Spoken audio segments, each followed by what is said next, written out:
me acabaron recetando las benzodiazepinas, Oxidal, Lexatin, Diazepam, el famoso Xanax. La única que te mueres sin una gota en el cuerpo es el alcohol. Y luego dicen que es droga blanda. España es el primer consumidor a nivel mundial, superamos a Estados Unidos. Los políticos hacen pactos con las farmacéuticas. Organizas una fiesta y no te acuerdas. Era exactamente igual consumir heroína que cocaína. Oye, ¿te fumas un porro con nosotros? Y descubrí lo que era mi alter ego. La ira, la ansiedad, la tristeza y la euforia. Hay muy malos profesionales en España. ¿Cómo he acabado así?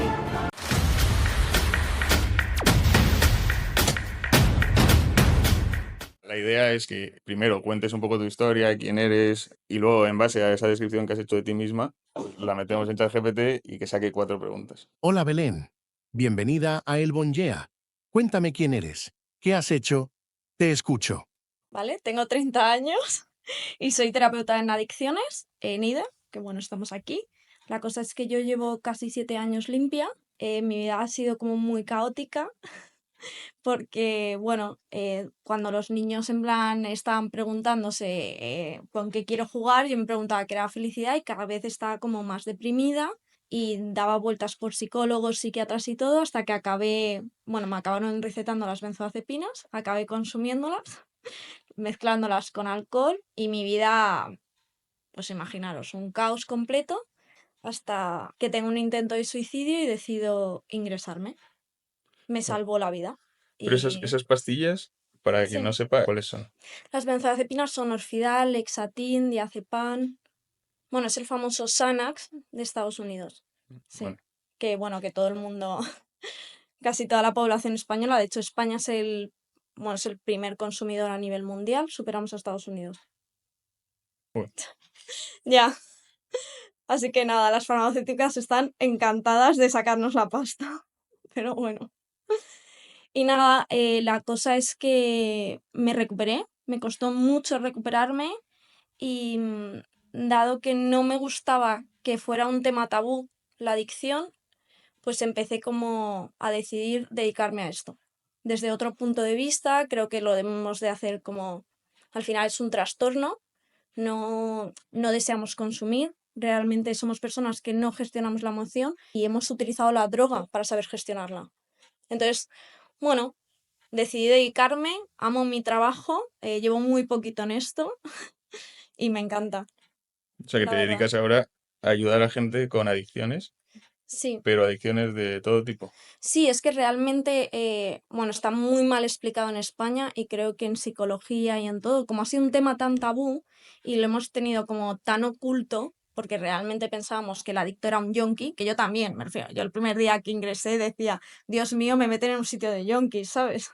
Plan, ¿cómo he acabado así? Pero realmente luego te das cuenta que da exactamente igual consumir heroína que cocaína, que el que es adicto al sexo o a las compras compulsivas, que hay muchísimos, o por ejemplo los TCA son muy parecidos a la adicción.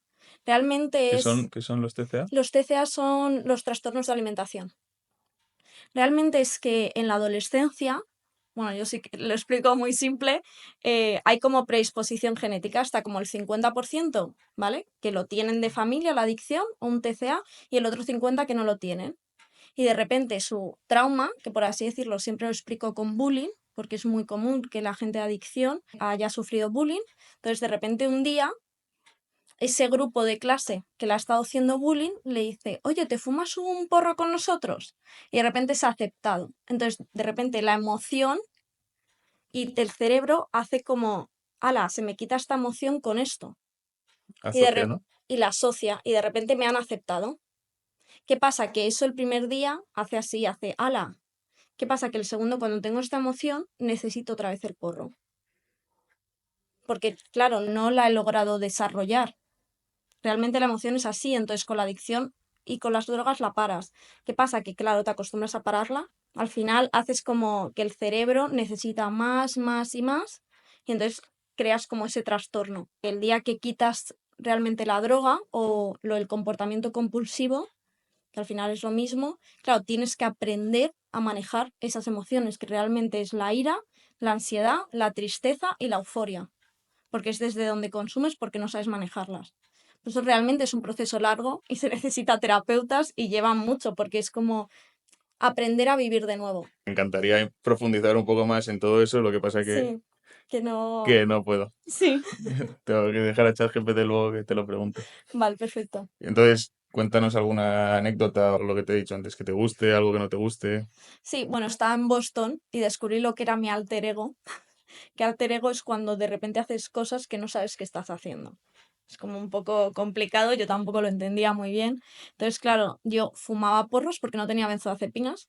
Odiaba los porros, odiaba la marihuana, pensaba que me daban ataques al corazón, pero claro, antes que estar sin benzos, me daba exactamente igual que consumir.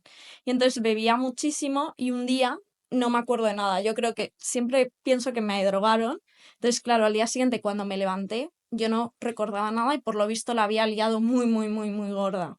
Había en plan organizado una fiesta, había bailado sin música, me había liado con uno, había vomitado en el abrigo de otro. Claro, me había hecho, por lo visto, amiga de todo el mundo. Y al día siguiente salgo y de repente la gente, Belén, ¿qué tal estás? Estábamos preocupados. Yo no me acordaba de nadie. Organizas una fiesta y no te acuerdas. No, porque salí de la discoteca, organicé la fiesta en casa de una amiga, pues que no te creas. Claro, yo. Luego me salí yo, fui la primera en irme. Sí, todo muy, muy, muy común, ¿no? Y, y nada, la cosa es que al día siguiente no me acuerdo de nada. Dije, oye, eso le ha pasado a mi hermana Belén.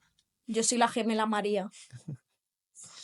Claro, todo el mundo se quedaba así mirando y mis amigas, pero ¿cómo tienes la cara? Y le digo, tía, es que yo no me acuerdo de ellos, entonces no les puedo decir, he estado hablando contigo 3 horas y no me acuerdo de ti. Claro. Entonces, claro, me iba inventando, entonces cada vez ya lo utilizaba como estrategia, cada vez que no me acordaba de nadie y cada vez que bebía tanto o fumaba porros, al día siguiente les decía, ay, no, soy María hoy. La gente pensaba que estaba zumbada, pero se reía muchísimo. Claro. Cuando estás en una situación de esas, hay que mentir a mucha gente, ¿no? Sí, sobre todo porque tenemos dualidad.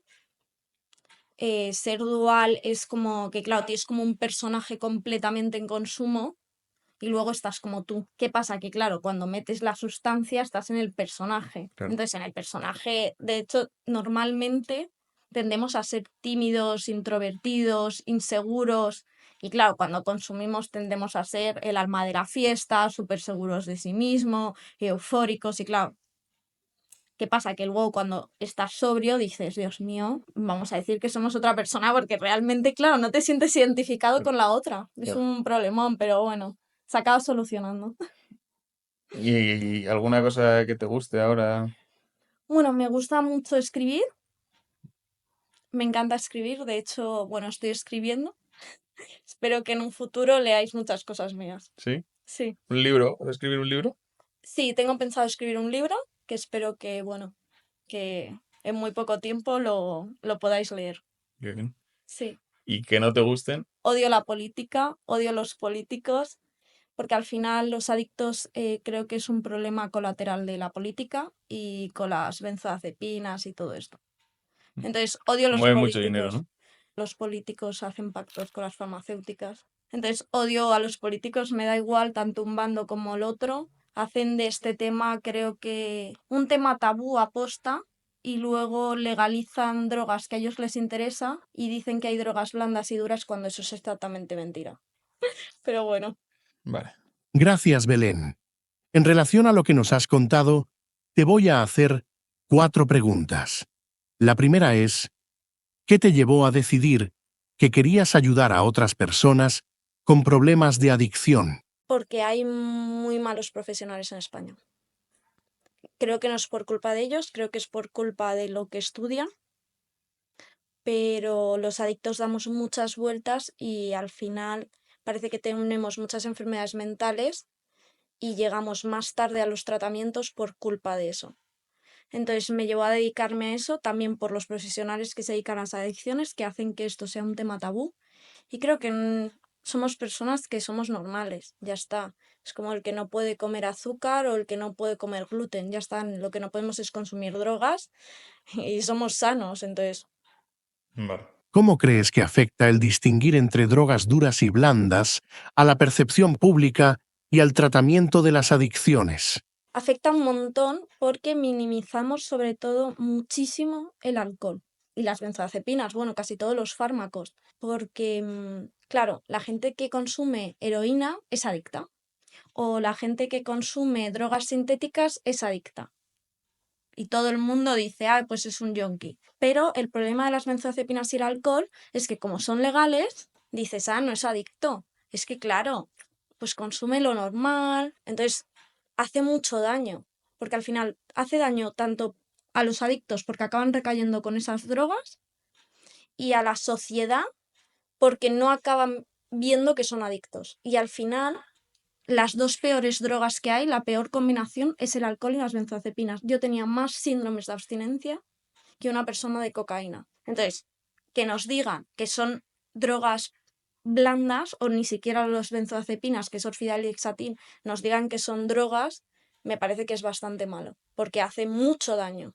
Y de hecho por eso se siguen consumiendo mucho. La única droga, y ya termino con este tema que me pone muy nerviosa, que te puedes morir sin una gota de ella en el cuerpo es el alcohol, porque de heroína, de cocaína, te mueres de sobredosis, de haberte pasado de la dosis, pero la única que te mueres sin una gota en el cuerpo es el alcohol. Y luego dicen que es droga blanda. ¿Qué distinción o qué caracteriza a una persona que sea adicta a otra que a lo mejor consume también las drogas y no se le considera adicto? Hay 3 tipos de consumidores. Está el consumidor social, que creo que todo el mundo conoce, que cuando va a una fiesta bebe, se va a su casa y ya no bebe. Me refiero, se toma una cerveza, puntualmente bebe, o puntualmente fuma, o puntualmente se mete a lo mejor cocaína porque va a un festival, ¿vale? O drogas sintéticas. Eso es un consumidor social. Es que en su día a día no lo necesita. Luego está el consumidor de exceso, que es el que confunden con el adicto. Que el consumidor de exceso es, el ejemplo más claro es me voy 3 días a Ibiza, me pongo hasta el puñetero culo, no duermo, vuelvo a Madrid y estoy casi un año sin consumir. Claro, eso es lo que todo adicto sueña con ser, que yo soñaba también con serlo, pero no lo somos. Y cuando, claro, el problema del consumidor de exceso es que hay una línea muy fácil para pasar a ser adicto. Y el adicto, el problema es que prioriza el consumo a sus necesidades básicas. Comer, pues necesito beber, necesito dormir, necesito ir al baño. Bueno, las necesidades básicas, ahí prioriza el consumo. Y tapa esas necesidades y se prioriza eso. ¿Qué pasa? Que obviamente ya te da exactamente igual trabajar, te da exactamente igual quedar bien con tu familia, te da exactamente igual porque el consumo te está priorizando. Y hay una distorsión a nivel cerebral. La gente es lo que no entiende. El consumidor de exceso le dicen de trabajar y trabaja. El adicto no puede. Es que directamente no se puede levantar. No sé si lo he explicado bien. Sí, sí, Sí. se ha entendido. ¿Cuál fue el momento clave que te hizo darte cuenta de que necesitabas ayuda y cambiar tu vida? Claro, yo tuve varios momentos porque siempre pedimos ayuda, que claro, luego entendí que era el craving, ¿vale? Que el craving es que de repente hablamos que es cuando tienes muchísimas ganas de consumir, que el cerebro es como que se te distorsiona y ya no piensas, solo piensa en consumir, consumir, consumir y no razonas. Eso es craving. Eso es craving, sí. Todo, bueno, todo está en el inglés porque como los que más estudian todo el tema de adicción son los americanos, pues... Entonces es como que el cerebro se gira y se nubla y solo quieres consumir, consumir. Entonces yo desde la adolescencia empecé a intentar explicarlo. Decía que a mi familia que había algo dentro de mí que de repente y hacía cosas que no quería. ¿Qué pasa? Que yo no explicaba a los psicólogos y psiquiatras y me decían que, bueno, TLP, a lo mejor era bipolar. Entonces, claro, empecé como dando muchas vueltas y hasta que al final ya llegó un punto que tuve el intento de suicidio y entonces cogí y les dije a mis padres que me había librado, que había sido como un regalo de Reyes, siempre he dicho, y que necesitaba que directamente me ingresaran. ¿Lo decides tú? Sí, yo lo decidí. Es verdad que un año y pico antes quería ingresarme, pero todo el mundo decía que no estaba ni lo suficientemente loca para un psiquiátrico, ni lo suficientemente mal para un centro de adicciones. Entonces que me tenía que meter. Bueno, es que pensaban que no era adicta porque como las benzodiazepinas no se consideraban droga, pues me decían que no podía ingresarme y que me fuera a un retiro de yoga. Yo decía, yo estoy un poco bastante crazy para irme a un retiro de yoga 10 días, no, eso no me hace nada. Entonces hasta un año y pico después que tengo el intento de suicidio y ahí ya mis padres dicen sí o sí, te ingresas. Última pregunta.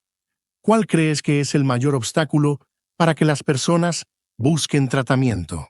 La dualidad. Yo siempre explico que la adicción es, tú te has metido en un túnel negro y de repente te quitas la anestesia. Y de repente tienes que pasar por tus mayores pesadillas. Y estar sobrio es muy duro, porque al final del día todo el mundo dice, ay, tenía un mal día, me tomo una cervecita.